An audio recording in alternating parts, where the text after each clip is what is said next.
find y prime for the function. So this equation, what I need to do is apply the process of implicit differentiation in order to find its derivative. I'm not aware of any type of algebra that we could use to get y by itself. What we're going to do is just assume that that algebra exists and that y is a function of x, so that whenever we differentiate y, we invoke the chain rule and multiply by the inner function, which would be the derivative of the inner function, which would be dy dx. So term by term, the first term that I approach is 2x squared. This has no y variables. It's very simple. We just differentiate that as we would normally. Next, I have this term, 4x squared times y squared. This is where things are going to get a little bit tricky because we have a product of two functions of x. In order to differentiate that, I have to use the product rule. So this would be the first, so 4x squared, times the derivative of the second, and I'm calling my second function y squared.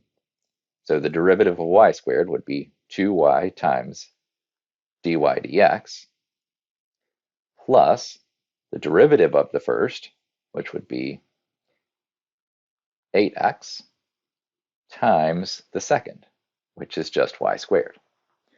Now, notice I did not append dy dx to the y squared. And the reason is I didn't do a derivative of that y squared. I just am using the function as is. It's only when you take the derivative of the y variable that you multiply by dy dx, which is what happens in this next term, 2y cubed. So 2y cubed, when I take its derivative, it's an outer function, so I do it normally, so 6y to the second.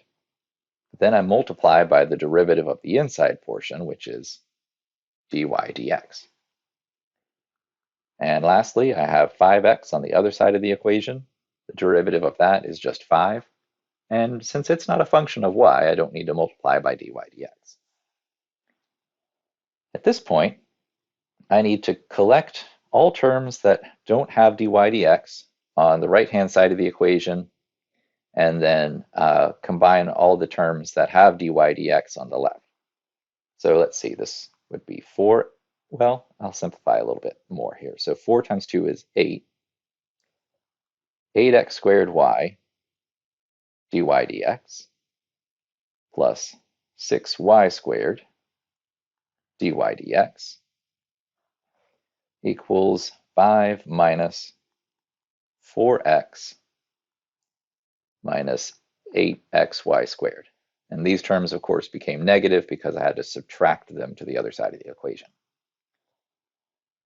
Now, dy dx factors out of these two terms on the left-hand side. And let me do that. So 6y squared.